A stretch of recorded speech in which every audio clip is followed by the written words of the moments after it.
Salut les Anacalypsiens, bienvenue dans cette nouvelle vidéo d'Anacalypsie. Donc aujourd'hui, vidéo sur le thème du film.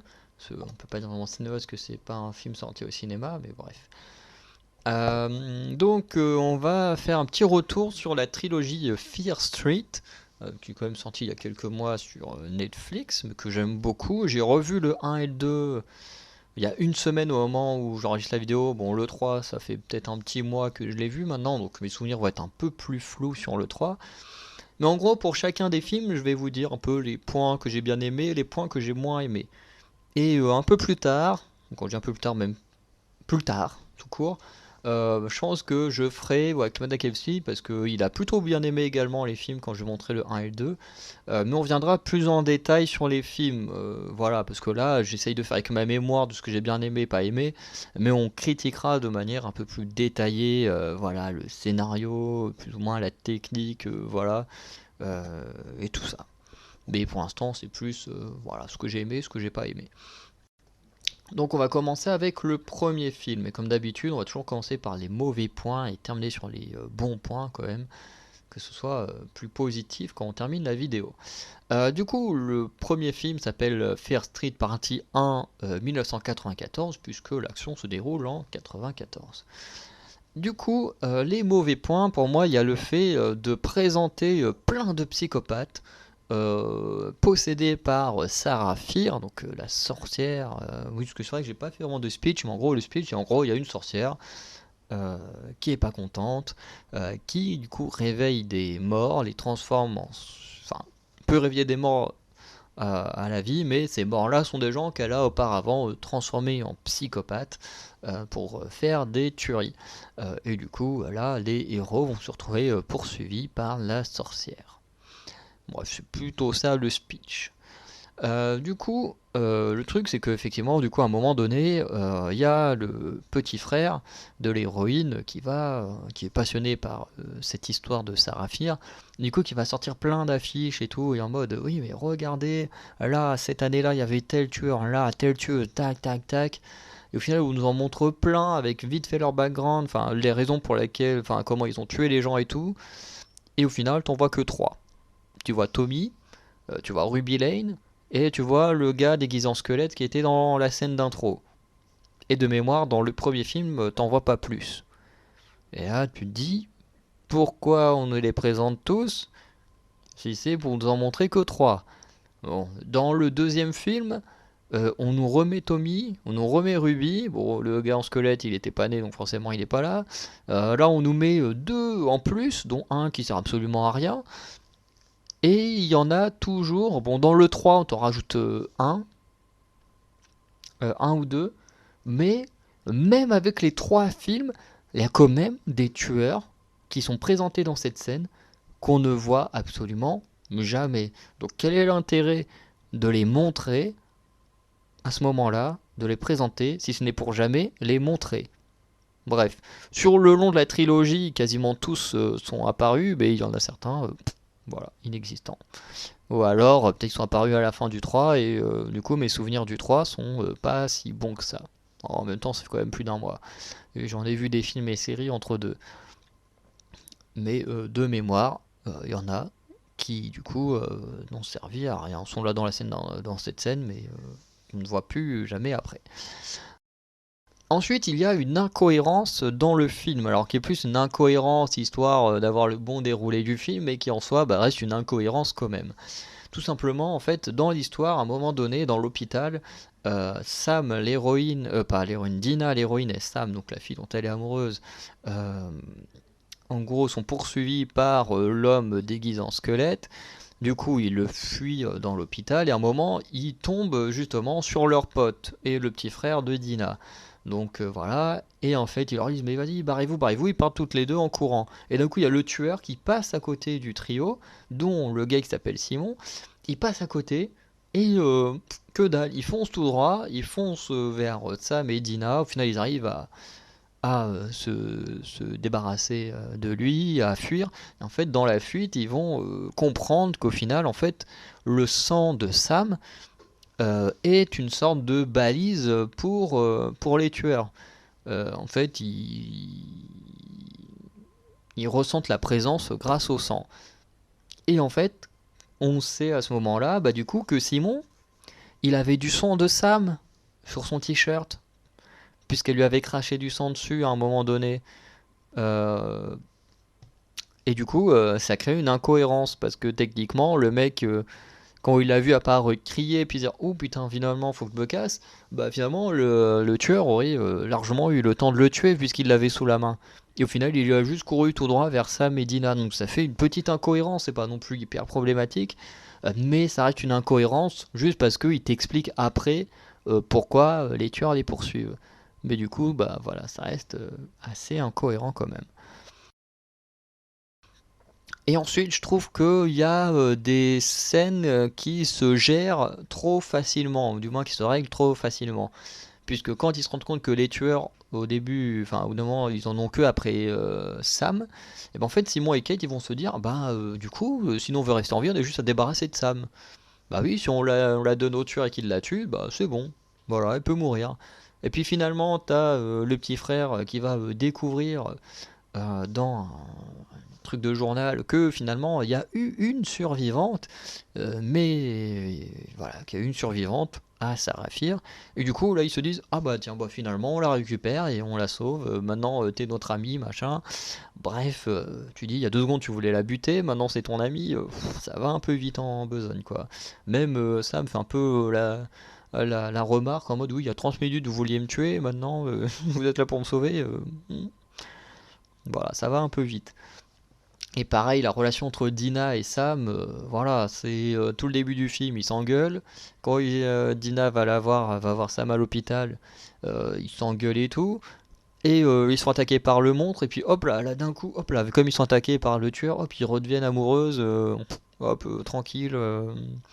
Voilà, si c'est comme ça que ça marche, j'aimerais bien être suivi par un tueur en série tous les jours, si c'est comme ça qu'on se met en couple avec les gens, quoi, hein. Bref, c'est des petits détails en tout cas que moi, voilà, j'ai pas trop aimé dans le premier film. Ensuite, ce que j'ai bien aimé justement, c'est la relation entre Sam et Dina, mais dans le sens où, bah, du coup, au début, on sait que Dina déteste une personne qui s'appelle Sam, par rapport à une rupture et tout ça. Sauf que Sam, ça peut très bien être un garçon, ça peut être une fille, ça peut être n'importe qui. Et en fait, quand on arrive à une scène sur un terrain de sport, on voit justement un couple se tenir l'un dans, enfin, se tenir l'un l'autre, et on sent que Sam est vénère, enfin pas Sam, mais Dina est vénère. Et du coup, tu te dis, mais qui est Sam? C'est le gars ou c'est la fille? Et au final, tu découvres un peu plus tard que bah du coup Sam finalement c'était la fille. Et en fait, je trouve ça très cool parce que on n'est pas là en train de vous dire, hé, regardez, les héroïnes, c'est des lesbiennes. Non, en fait, c'est juste normal dans la série qu'elles soient lesbiennes. Enfin, normal entre guillemets, parce que forcément, on est dans une époque où les couples homosexuels n'étaient pas forcément ultra aimés, et puis plus tout le monde dans le passé, voilà. Du coup, des trucs sont assez bien, pas forcément très bien traité, mais moins où on n'est pas là en train d'appuyer. Oh, regardez, c'est des lesbiennes. Non, c'est juste un couple comme les autres, voilà, avec une rupture et qui va se remettre ensemble. Mais voilà, j'aime bien quand on nous fait pas chier à vraiment nous pointer, mais regardez, c'est des homos. Moi, j'aime bien quand voilà, on nous les présente comme des gens comme les autres. Ensuite, un très bon point pour moi aussi, c'est la présence de Ashley Zuckerman. Alors, c'est un acteur alors, qui joue Nick Good dans le film, mais qui jouait du coup le fils de Nathaniel Taylor dans la série Terra Nova de Spielberg. Et j'avais adoré son personnage de Lucas Taylor, il était génial. On le voyait que vers la fin de la série, mais franchement, j'avais adoré cet acteur. Et du coup, le revoir là dans cette trilogie, bah, ça me fait super plaisir. Mais surtout, on a un petit caméo, et ensuite, personnage qui apparaît un peu plus que ça, c'est Gillian Jacobs. Mais Gillian Jacobs, c'est une personne que je surkiffe. Franchement, elle a joué du coup Brita Perry dans Community, qui est un de mes personnages préférés de Community, et c'est vraiment une actrice qui est absolument géniale, et que voilà, c'est une de mes actrices préférées, donc forcément je suis content de la voir. Ensuite, un autre bon point, alors qui est un point qui du coup est commun à toute la trilogie, comme celui que je viens de dire, c'est le mélange entre slasher et le surnaturel, parce qu'effectivement, il y a le côté surnaturel avec les tueurs qui sont ramenés à la vie par une sorcière qui poursuivent une cible. Mais en même temps, il y a ce côté slasher avec le fait que ce soit pas des démons, c'est juste voilà des gens qui, même une fois revenus à la vie, vont attaquer ou poursuivre leurs victimes de la même manière qu'ils tuaient les gens quand ils étaient humains. Et ça, j'aime bien ce côté mélange slasher surnaturel et ça fonctionne plutôt très bien. Ensuite, le système du coup où les tueurs traquent leurs victimes grâce au sang, où en fait le sang leur donne euh, le point de repère d'où est leur victime. Je trouve ça très intéressant, du fait qu'en plus ce sont des... Enfin, c'est lié au diable, puisque tout vient d'un pacte avec le diable. Mais je trouve ça très intéressant parce que du coup, ça change des slashers où le tueur sait toujours où tuer, mais alors que c'est un humain comme toi. Donc tu dis comment est-ce qu'à chaque fois il peut savoir où tuer et tout. Enfin, c'est un peu abusé souvent les slashers. Sauf que là, bah du coup, avec ça, ça marche bien. Et c'est plutôt bien foutu. Genre quand les gens ont du sang, les tueurs vont te poursuivre. Si t'en as pas, bah ils vont pas te suivre. Mais ça, c'est surtout lié au premier film, même s'ils vont réutiliser ça dans le troisième. Ensuite, j'aime beaucoup la relation entre Sunnyvale et Shadyside. Déjà, les noms des deux villes se suffisent à elles-mêmes pour comprendre quel genre de villes sont les deux. Mais j'aime bien cette rivalité entre villes, entre celles où tout réussit et tout, et celles où il y a toute la malédiction avec tous les tueurs qui naissent assez régulièrement. Je trouve ça vraiment pas mal. Et un autre point que j'ai beaucoup aimé, c'est la scène d'intro et la scène de fin. La scène d'intro où du coup on a une jeune femme, Heather, qui travaille dans un supermarché, du coup qui va se faire attaquer par une personne possédée par la sorcière, du coup qui va l'agresser, qui va la tuer. Et en fait, quasiment aussitôt, le mec se fait buter. Et là, tu dis, attends, on est censé être dans un slasher ou quoi? Parce que si le tueur il meurt dès les 15 premières minutes du film, il y a un petit souci. Et ensuite, après, on a la suite de l'histoire. Au final, on comprend qu'on n'est pas dans un slasher, mais dans un mélange slasher surnaturel. Et du coup, la scène d'intro est vraiment géniale. L'actrice, en plus, qui joue dedans, je vais en parler après, mais elle est incroyable. Et la scène de fin, elle est plutôt pas mal aussi, parce que du coup, Dina, elle est quasiment sûre, en ayant tué Sam et en l'ayant ramené à la vie, comme ce qui s'était passé pour la seule survivante, que cela mettrait fin à la malédiction. Et au final, elle se rend compte que non, parce qu'au final, Sarah Fier décide que la prochaine personne qui deviendra une tueuse en série, bah c'est Sam. Et du coup, Sam commence à être possédé euh, par la sorcière. Et vraiment, j'aime beaucoup cette fin aussi.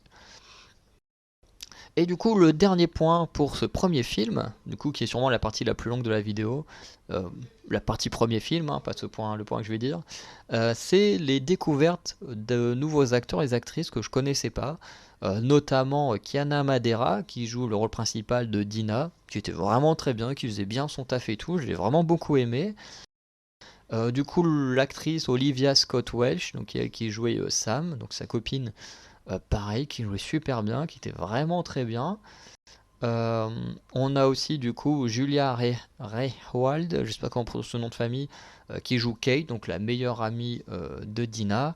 Pareil, qui était vraiment très bien, je l'ai adoré. On a aussi l'acteur Fred Hetchinger, donc, qui jouait Simon. Euh, du coup, l'un des autres meilleurs amis de Dina, qui était vraiment un très très bon acteur. Et ensuite, il y a Maya Hawke, qui jouait Heather, donc qui fait que la scène d'intro, mais qui joue super bien, et en plus qui est magnifique. Euh, voilà, juste pour l'info, voilà, qui n'a rien à voir, mais vraiment, c'est vraiment mon type de fille, hein. Franchement, le style et tout, franchement, elle est incroyable. Bon, je me suis juste dit quand même, t'as une fille comme ça qui est hyper classe, et qui porte des sortes de sandales. Tu dis, oh là là, mais c'est quoi cette erreur de goût, quoi? C'est juste tout ce qui est claquette et tout, je trouve ça dégueu. Donc voilà, tu dis, C'est un peu n'importe quoi, mais bon, c'est comme ça. Du coup, on va passer au second film. Second film s'appelle Partie 2 1978. On fait un retour en arrière. Donc on commence avec les mauvais points. Il y en a deux, il n'y en a pas beaucoup. Ces deux mauvais points, c'est que malheureusement, on n'a aucun suspense sur le film, puisqu'on sait déjà ce qui va se passer. On sait déjà qui est le tueur du film, et on sait déjà qui va mourir à la fin du film. Voilà, même si, bon, on sait qu'une personne va survivre, mais voilà, on sait qu'elle va mourir et tout ça, enfin bref, euh, enfin qu'elle va mourir et revenir à la vie, bref. Mais c'est un peu dommage, le film il est excellent, je crois que j'ai une petite présence pour le 2 plus que pour le 1, puisqu'on a déjà les bases du film installées, donc on part direct dans l'histoire. Euh, mais c'est vrai qu'en termes de suspense, en fait, t'as plus du suspense sur les persos secondaires que les personnages principaux, puisqu'on sait déjà où on va en venir avec eux, quoi. Donc ça, c'est un peu dommage. Deuxième point négatif, c'est qu'il y a peut-être, alors ça, je ne sais pas si c'est une erreur de traduction ou si c'est moi qui ai mal compris certaines scènes, mais j'ai l'impression qu'il y a un problème de temporalité. Dans l'introduction, Ziggy nous dit que sa sœur est morte une semaine après leur arrivée au camp où ils sont. Du moins, c'est ce que moi j'ai compris. Et ensuite, à un moment donné, il y a Cindy qui énumère toutes les conneries que Ziggy a fait dans le camp. Et en fait, quand elle énumère tous les trucs, de mémoire, j'ai l'impression qu'ils sont là depuis plus d'une semaine. Donc j'ai l'impression qu'entre la scène d'intro et la scène où eux ils parlent entre elles, j'ai l'impression qu'il y a un problème de temporalité. Alors je sais pas si c'est moi qui ai mal compris. Donc si j'ai mal compris, faut oublier ce que j'ai dit, c'est une grosse bêtise. Mais si j'ai bien compris, soit c'est une erreur de traduction, soit c'est une erreur de scénario et du coup ça reste un gros défaut. Mais là c'est plutôt à mettre entre parenthèses ce point-là. Ensuite on va passer au bon point. Donc le premier bon point déjà c'est de revenir sur le passé de Nick Good et Ziggy, donc le personnage de Gillian Jacobs. Euh, du coup on retourne dans leur passé quand ils étaient au camp Nightwing. Oula non, Nightwing c'est un super héros. Ouais, c'est un nom dans ce genre là. Bref. C'est le camp quelque chose qui commence par Night. Voilà. Euh, qui du coup se trouvait Ziggy. Du coup on va voir comment elle a fait face à Saraphir, la sorcière, et comment elle a été tuée et survécue, puisque du coup c'est ce qu'on nous apprend dans le 1, qu'elle est la seule personne à avoir survécu, mais qu'avant ça elle a dû mourir. Donc malheureusement il n'y a pas de suspense, puisque dès le 1 on sait déjà plus ou moins comment ça va se passer pour elle. Par contre, petite surprise, on apprend également que Nick Good était présent et que du coup ils étaient amoureux l'un de l'autre.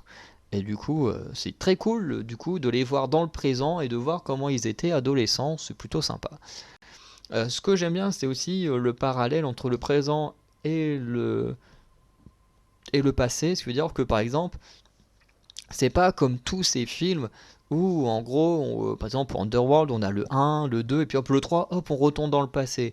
Et il y a beaucoup de films où c'est comme ça, on te fait 1, 2 et puis hop le 3, on ne sait plus quoi faire, hop on est dans un flashback d'une heure et demie, hein.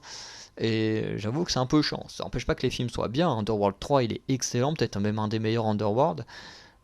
Mais voilà. Sauf que là, ce qui est bien, c'est qu'on revient dans le passé, mais en même temps, on fait avancer ce qui se passe dans le présent. Et ça, je trouve que c'est plutôt très bien, parce qu'on n'oublie pas quand même l'intrigue principale que Dina veut sauver Sam de l'emprise de Saraphir. Et ça, c'est excellent. Un autre très bon point, c'est que on a beaucoup plus de morts. Là où dans le premier film, on avait que 4 morts, je crois, 2 morts parmi les personnages secondaires et 2 morts de gens dont tu t'en fous, quoi. Tu les as à peine vus 2 secondes et ensuite ils sont morts. Alors que là, on a beaucoup plus de morts. Le tueur Tommy, il fait un massacre, il dégomme une tonne de gamins, et c'est plutôt incroyable. Et ensuite, il y a les deux sœurs qui se font buter. Bon, une qui arrive quand même à revenir à la vie, mais bref, c'est un carnage. Et puis, bien violent, hein. Franchement, j'aime beaucoup toutes les morts qu'il y a dans le 2. Et ensuite, le dernier bon point, c'est les découvertes d'acteurs et d'actrices. Il y a eu 3 personnes qui m'ont pas mal marqué dans ce film. Il y a l'acteur Maccabe Sly, justement l'acteur qui joue Tommy, qui est génial. Dans le 3 aussi, il joue super bien, franchement, très bonne découverte. Il y a la découverte d'Emily Rudd. Alors je connaissais déjà parce que pendant un temps, je faisais du RP Harry Potter sur Facebook et que du coup, il y avait des gens qui avaient son avatar. Du coup, bah, j'ai découvert Emily Rudd comme ça, mais je ne savais pas ce qu'elle faisait dans la vie. Je trouvais juste que c'était une fille mignonne, mais c'est tout. Et du coup, là, pour la première fois, je l'ai vue jouer bah, du coup, dans un film. Et c'est elle également qui jouera Nami dans la série One Piece de Netflix. Ce qui est assez rassurant, c'est que du coup, c'est une très bonne actrice. Après, à voir ce que va donner la série One Piece. Parce que c'est bien d'avoir des bons acteurs et actrices. Ça veut pas dire que la série sera bonne. Bref. Et du coup, grosse découverte, énorme coup de cœur de toute la trilogie, c'est Sadie Sink. Parce que oui, je ne connaissais pas Sadie Sink parce que je n'ai jamais regardé Stranger Things. Et ce qui est assez marrant, c'est que mes 2 plus gros coups de cœur, c'est Sadie Sink et Maya Hawke qui jouent tous les deux dans Stranger Things. Donc il va vraiment falloir que je regarde cette série parce que bah, elle a l'air vraiment bien vu les critiques. Et surtout que bah, j'ai découvert 2 actrices qui sont incroyables et qui jouaient dedans. Donc voilà, va falloir que je m'y mette à un moment. Mais voilà, Sadie Sink, elle est incroyable, franchement, c'est une superbe actrice. Euh, Il n'y a pas grand chose à dire à part que c'est vraiment une très bonne actrice. Puis en plus, moi je suis un grand fan des rousses, donc c'est un bon point en plus pour elle. Ensuite, on va passer au troisième film avec ces 2 mauvais points. Alors le troisième film s'appelle Partie 3 1966, hein, avec 666, hein, le chiffre du diable. Du coup, ce que j'ai pas trop aimé, c'est de reprendre les mêmes acteurs, puisque en fait, on va suivre l'histoire à l'époque de Sarah Fier, donc ce qui lui arrivait et tout. Sauf qu'en fait, tous les personnages euh, principaux secondaires, en fait, sont ceux qu'on a vus dans le 1, dans le 2, mais transposés à l'époque de Saraphir. C'est-à-dire que Saraphir, au lieu d'avoir l'apparence qu'elle est censée avoir, eh ben, c'est le personnage de Dina qui a cette apparence. Genre, t'as un mec à moitié complotiste et tout, c'est le personnage, l'acteur qui jouait Tommy qui le joue. T'as des enfants qui sont victimes de l'évêque, donc qui est considéré comme le premier à avoir été envoûté par Saraphir, qui tue des enfants. Bah, parmi ces enfants, on retrouve Sadie Sink et le gars qui jouait le petit frère de l'héroïne. Tu retrouves aussi Emily Rudd, on retrouve aussi l'acteur qui joue Simon, enfin bref, on retrouve quasiment tous les acteurs principaux, secondaires des anciens films. Et je trouve ça un peu dommage parce que ça montre un manque peut-être de budget du film, de pas vouloir prendre des nouveaux acteurs, actrices. Surtout qu'en plus, à un moment, tu as des petites images où tu vois la vraie Sarah Fier, donc tu te dis pourquoi ne pas avoir juste fait un truc avec la vraie Sarah Fier et embaucher d'autres acteurs, surtout qu'en plus quand ils sont moins connus, ils coûtent moins cher. Je sais pas pourquoi ils ont fait ça, mais voilà, c'est à la fois un bon point et un mauvais point pour moi. Voilà, on reviendra dessus après, mais pour moi ça reste quand même un peu plus un mauvais point qu'un bon point. Et ensuite, le gros mauvais point, alors là c'est un gros spoiler, donc si vous n'avez pas vu le troisième film, n'écoutez pas ce que je vais dire tout de suite, revenez un peu plus tard. Quand vous aurez vu que ça changera de photo, vous pouvez revenir, c'est que le spoiler sera passé. Du coup, ce spoiler, c'est la déconstruction de la légende de Saraphir. Effectivement, pendant toute l'histoire, on nous dit que Saraphir est une sorcière qui ensorcelle les gens et en fait des tueurs en série. Très bien, c'est le lore des 2 premiers films, on l'accepte, c'est génial comme ça. Le troisième film, du coup, nous apprend qu'en fait, Saraphir n'a jamais été une sorcière, qu'elle n'a pas de pouvoir, et en fait qu'elle est une victime. Et en fait, le vrai sorcier, c'est Solomon, du coup, qui est joué par Ashley Zuckerman, qui est du coup l'ancêtre de Nick Good. Et du coup, en fait, on apprend que c'est lui qui a fait un pacte avec le diable, que c'est lui qui ensorcelle les gens pour en faire des tueurs en série, et que tous ses descendants, dont Nick Good lui-même, entretiennent cette relation avec le diable. Et que du coup, ce qui se passe dans le présent, en fait, c'est Nick Good, du coup, qui a ensorcelé le mec au squelette et a ensorcelé Sam. Et que du coup, voilà, toute l'histoire est lancée à cause de lui. Voilà. Et du coup, je trouve ça très dommage. euh, En fait, de nous mettre en place l'histoire d'une sorcière qui est très cool, pour en fait nous dire ah ben non, finalement c'est juste une victime, c'est le mec le méchant. Parce que globalement c'est ça, c'est on dit finalement la méchante sorcière elle est pas si méchante que ça, finalement c'est le mec d'à côté, le gros bâtard. Et je trouve ça c'est dommage, du coup, de jouer là-dessus. Moi je trouvais juste génial quand on savait que c'était une sorcière la méchante.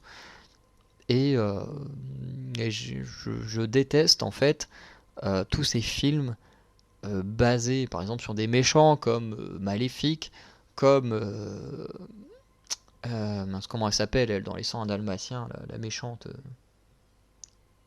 Putain, j'ai oublié son nom. Putain, en plus je vois Emma Stone et tout, mais j'ai oublié le nom. Cruella d'enfer. En fait, je déteste ces films où en fait on te prend un méchant et en fait on t'explique qu'en fait il est pas si méchant que ça, il est devenu comme ça parce qu'il lui est arrivé telle ou telle chose. Je déteste ça. Parce qu'au final tu détruis tes méchants. Franchement, je trouve qu'il n'y a rien de pire que quelqu'un qui est méchant sans vraiment de raison. Je trouve que pour moi, les pires crimes qui sont arrivés dans l'humanité, ce sont ceux-là. Les gens qui tuaient juste pour le plaisir, mais sans vraiment de raison. Quand ils te croisent dans la rue, ils te butent, mais ils n'ont pas de raison. Je trouve que pour moi, ce sont les pires. Et du coup, toujours vouloir t'expliquer pourquoi machin est devenu méchant, je trouve ça nul. Parce que voilà, les méchants n'ont pas tous besoin d'avoir un passé qui font qu'ils sont devenus méchants. Et là, Saraphir, c'est un peu ce même système. On crée une fausse légende, même si tout le monde croit que c'est la vraie légende, où on te dit ouais, elle est méchante et tout. Et au final, pour apprendre qu'en fait, c'est juste quelqu'un qui l'a inventé, et forcément, celui qui l'a inventé, c'est lui le vrai méchant.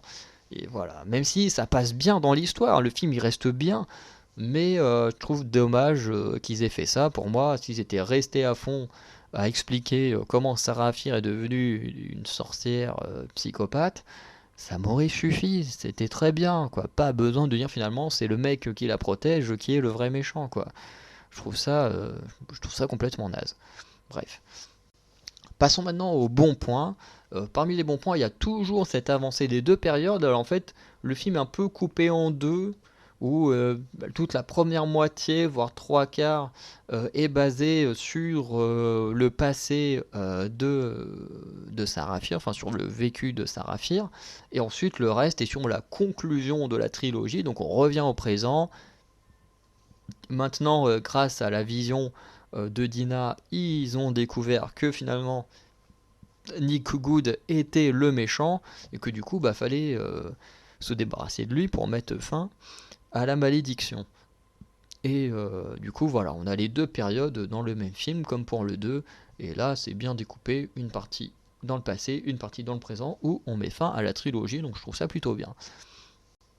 Ensuite, comme je disais, le choix des acteurs pour ce film, c'est à la fois un très mauvais point, mais ça peut aussi être un bon point, dans le sens où quand on a adoré les personnages du 1 et du 2, c'est plutôt plaisant de les revoir. Alors certains ne restent pas longtemps comparé à d'autres, mais ça reste plaisant de revoir ces acteurs et actrices qu'on a bien aimés dans le 1 et le 2. Voilà, mais pour moi c'est la seule raison qui fait que c'est un bon point. Ça reste quand même plus que négatif pour moi. Mais voilà, j'étais quand même content de revoir Sadie Sink et tout ça, mais bon, elle n'est pas restée longtemps, mais c'était quand même plaisant de la revoir. Ensuite, un autre bon point, c'est l'ambiance qu'il y a lorsqu'on est en 1666. C'est qu'on est vraiment en mode chasse aux sorcières, et c'est très très bien fait. Franchement, je vous conseille de regarder, c'est génial. J'aime beaucoup, il y a une ambiance très pesante sur Saraphir et tout. Et franchement, j'adore comment c'est foutu. Euh, voilà, faut regarder pour comprendre, mais il y a vraiment cette oppression et tout. Déjà, le fait qu'elle soit lesbienne, en plus qu'on la voie comme une sorcière et tout. Enfin, C'est vraiment génial. Et voilà. Et le dernier point qui fait que que je trouve que moi que c'est un bon point, c'est la façon de vaincre le méchant. C'est qu'il n'y a pas besoin de faire des rituels de dingue comme la plupart des films avec des démons ou des poupées démoniaques et tout. Là, c'est très simple. T'as juste à tuer celui qui a fait le pacte, alors plutôt le descendant de celui qui a fait le pacte, hein, tu romps la chaîne, voilà, tu tues Nick Good et c'est fini. Il peut plus, ils peuvent plus faire parce que du coup ils précisent bien qu'à chaque fois c'est juste un membre par génération qui peut reprendre le pacte avec le diable.